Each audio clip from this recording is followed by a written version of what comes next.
bustled with activity as Helen and I stepped through the sliding glass doors. The scent of cinnamon from the nearby bakery wafted through the air, mingling with the chatter of shoppers and the hum of background music. It was meant to be a carefree day of browsing and laughter, but as we ventured deeper into the labyrinth of stores, a nagging sense of unease settled over me. "Do you feel that?" I murmured to Helen, casting a quick glance over my shoulder. Her brow furrowed in confusion. "Feel what?" I hesitated, not wanting to alarm her unnecessarily. "Never mind, probably just my imagination." But it wasn't just my imagination. With each turn, each aisle we traversed, I couldn't shake the feeling of being watched. It was like a prickling sensation at the back of my neck, an instinctual warning that something wasn't right. As we perused the racks of clothing in one of the larger department stores, I caught sight of him. A man, nondescript in appearance, yet his gaze held an intensity that sent shivers down my spine. He stood amidst a cluster of mannequins, his eyes fixed on us with an unsettling focus.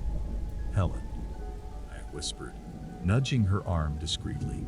"That man over there, do you see him?" Helen followed my gaze, her eyes narrowing as she took in the sight of the stranger. "Yeah, I see him. Creepy, isn't it?" I nodded, unable to shake the feeling of unease that had settled over me like a heavy shroud. Who was he, and why was he watching us? The questions lingered in the back of my mind as we continued our shopping, a sense of foreboding tainting what should have been a carefree outing. As we moved from one store to the next, the feeling of being watched only intensified. It was as though the stranger's gaze followed us like a shadow, haunting our every step. I couldn't shake the sense of unease that settled over me like a heavy cloak, casting a pall over what should have been a fun day out with my friend. "He's still there, isn't he?" Helen whispered, her voice low and tinged with apprehension. I nodded, my heart pounding in my chest. "Yeah. Can feel it. It's like he's following us." Helen glanced over her shoulder, her eyes narrowing as she caught sight of the man lingering in the distance. "What does he want? Why won't he just leave us alone?" I shook my head, unable to provide any answers. All I knew was that his presence sent a chill down my spine, a primal instinct warning me of impending danger. As we wandered through the maze of aisles, the stalker's pursuit became more blatant. No longer content to lurk in the shadows, he seemed to draw closer with each passing moment, his gaze unwavering and unsettling. "Should we say something to security?" Helen suggested, her voice tinged with uncertainty. I hesitated, weighing the options. "I'm not sure. What if he's just, I don't know, harmless?" Helen shot me a skeptical look. "Harmless? Have you seen the way he's been staring at us? There's something seriously off about him." I couldn't argue with her logic. The stranger's behavior was undeniably unsettling, and I couldn't shake the feeling that we were being targeted for some unknown reason. With a sense of growing unease, we pressed on, determined to shake off our unwanted follower and salvage what was left of our shopping trip. But with each passing moment, the stalker's presence loomed larger, casting a shadow over our every move. And as the day wore on, I couldn't shake the sinking feeling that our ordeal was far from over. As the sun began its descent, casting long shadows across the nearly empty parking lot, Helen and I made our way towards the car, our arms laden with shopping bags. The sense of unease that had plagued us throughout the day had only grown stronger, each step heavy with the weight of apprehension. Suddenly, out of the corner of my eye, I caught movement. A shadowy figure emerging from the darkness, followed closely by another. Panic surged through me as I realized what was happening, but before I could react, they were upon us. "Give us your bags," one of the masked men demanded, his voice harsh and commanding. Helen gasped, her eyes wide with fear as she clutched onto the bags with a death grip. "No, leave us alone." But the assailants showed no mercy, their movements swift and brutal as they lunged towards us, shattering the car windows with a sickening crash. Glass rained down around us as I felt the cold bite of fear grip my heart. "Please," I pleaded, my voice barely a whisper as I struggled to comprehend the nightmare unfolding before us. "Just take what you want and leave us alone." But the attackers were relentless, their demands growing more aggressive with each passing moment. With trembling hands, relinquished my grip on the bags, the weight of defeat heavy in my chest. As they snatched the bags from our grasp, a sense of helplessness washed over me, the realization sinking in that we were at the mercy of these ruthless criminals. All we could do was pray for mercy and hope that we would emerge from this nightmare unscathed. Tears stung my eyes as I watched them disappear into the darkness. Our belongings in tow. The parking lot was silent now, the echoes of our terror lingering in the air like a haunting melody. Helen wrapped her arms around me, her embrace a lifeline in the midst of chaos. "We're going to be okay," she whispered, her voice trembling with emotion. "We just need to get out of here." With trembling hands, I started the car, the engine roaring to life as we peeled out of the parking lot, leaving behind the shattered remnants of our shattered dreams. But as we drove into the night, the memory of our terrifying encounter lingered like a shadow, casting a pall over our once carefree lives. Adrenaline surged through my veins as I fumbled for the keys, my hands shaking uncontrollably. The shattered glass of the car windows glittered in the dim light, a cruel reminder of the chaos that had erupted moments before. "We need to get out of here," Helen urged, her voice trembling with fear as she cast a terrified glance over her shoulder. I nodded, my heart pounding in my chest as I slammed the car door shut and started the engine. With a screech of tires against asphalt, we peeled out of the parking spot, leaving behind the shattered remnants of our once peaceful day. The cacophony of the city streets surrounded us, a symphony of honking horns and distant sirens echoing in the night. But amidst the chaos, a sense of urgency propelled us forward, driving us towards safety. As we merged onto the freeway, the adrenaline began to ebb, replaced by a bone-deep exhaustion that settled over me like a heavy blanket. My hands trembled on the steering wheel, the weight of what had just transpired sinking in with each passing mile. "Helen," I murmured, my voice barely above a whisper as I stole a glance at my friend beside me. "Are you okay?" She nodded, her expression drawn and pale in the dim glow of the dashboard lights. "I think so. I can't believe that happened." I reached out, squeezing her hand in a gesture of solidarity. "I know, but we're safe now. That's all that matters." But even as the words left my lips, a sense of unease lingered in the air, a haunting reminder of the terror we had just narrowly escaped. And as we drove into the night, the memory of our ordeal weighed heavily on my mind, casting a shadow over the once bright promise of our day. The harsh fluorescent lights of the police station greeted us as we stepped through the doors, casting the sterile white walls in an unforgiving glow. My heart still raced from our harrowing encounter, but the sight of the uniformed officers offered a glimmer of hope in the darkness. "Helen," and I approached the front desk, our faces drawn and pale with shock as we recounted the events of the evening to the officer on duty. "We were attacked in the parking lot," I began, my voice trembling with emotion as I struggled to find the words.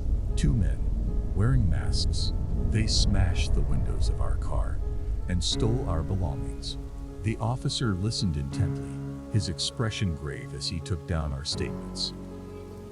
"I'm so sorry you had to go through that," he said, his voice tinged with sympathy. "We'll do everything we can to catch the perpetrators."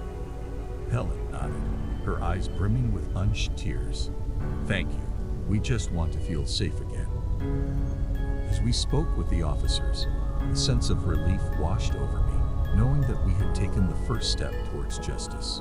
But even as we recounted our ordeal, a nagging sense of unease lingered in the back of my mind, a reminder that our nightmare was far from over. And as we left the police station that night, I couldn't shake the feeling that the worst was yet to come. The days that followed our terrifying ordeal blurred together in a haze of fear and uncertainty. Each morning brought with it a new sense of dread, as the memory of the attack loomed large in our minds. But amidst the chaos, a glimmer of hope emerged as the police launched a full-scale investigation into the perpetrators. Detective Ramirez sat across from us in the cramped interrogation room, his expression stern as he sifted through the evidence laid out before him. "We're pulling CCTV footage from the mall parking lot," he explained, his voice grave. "We'll do everything in our power to track down those responsible." Helen nodded, her eyes filled with determination. "Thank you, Detective. We just want to feel safe again." As the days turned into weeks, the investigation deepened, uncovering a web of connections that stretched far beyond what we could have imagined. Each piece of evidence brought us closer to the truth. But with each revelation came a renewed sense of fear. "It looks like this wasn't an isolated incident," Detective Ramirez remarked, his brow furrowed in concern. "There have been similar attacks reported in the area, all with the same MO." I felt a chill run down my spine at his words, the realization sinking in that our ordeal was just one piece of a much larger puzzle. But amidst the fear, a sense of determination took hold as we vowed to see justice served.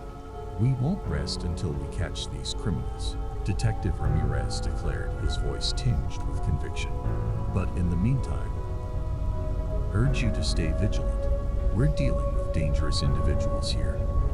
As we left the police station that day, the weight of the investigation hung heavy in the air. But amidst the uncertainty, a glimmer of hope remained, a reminder that even in the darkest of times, justice would prevail.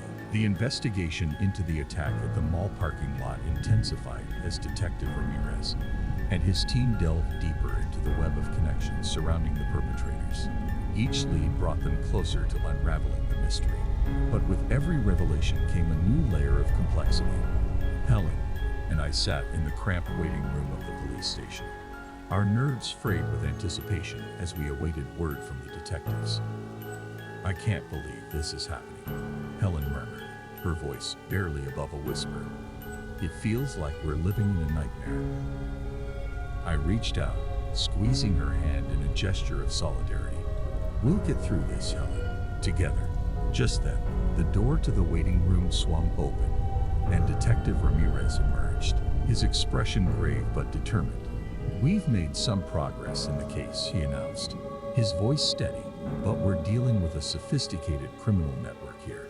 It's going to take time to unravel." Helen nodded, her eyes brimming with unshed tears. "Thank you, Detective. We just want to feel safe again."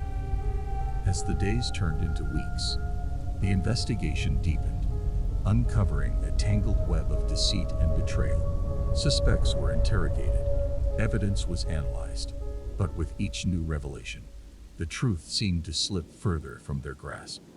"We're close," Detective Ramirez assured us, his voice tinged with determination.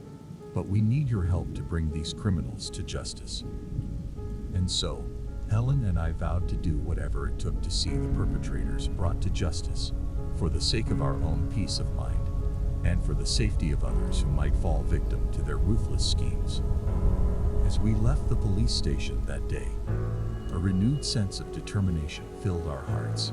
The road ahead would be long and fraught with danger, but with Detective Ramirez and his team by our side, we knew that justice would prevail in the end. The fallout from the attack rippled through our lives like a tsunami, leaving behind a trail of fear and uncertainty in its wake. As news of the incident spread, whispers of conspiracy filled the air, casting a shadow over the once vibrant community. Helen and I sat in her living room, the television flickering in the background as we watched the news coverage of the latest developments in the investigation. "It's like we're living in a nightmare," Helen murmured, her voice tinged with sadness as she reached for the remote and muted the television. I nodded, my heart heavy with the weight of what had transpired. "Just can't believe this happened to us. It feels like our lives will never be the same." But amidst the fear and uncertainty, a sense of determination took hold as we vowed to face the fallout head-on. With each passing day, We found strength in each other's presence, a beacon of hope in the midst of darkness. We can't let them win, I declared, my voice tinged with defiance. We have to stand up and fight back for ourselves and for all those who have been affected by their crimes. Helen nodded, her eyes shining with resolve. You're right.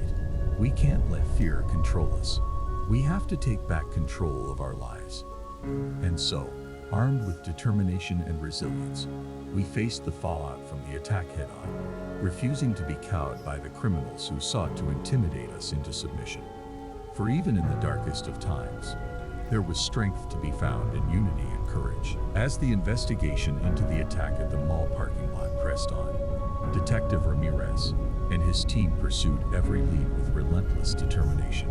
Each new clue brought them closer to identifying the perpetrators, but the elusive criminals remained one step ahead, leaving frustration and desperation in their wake. Helen and I sat in the small conference room of the police station, our eyes weary with exhaustion, but our resolve unwavering.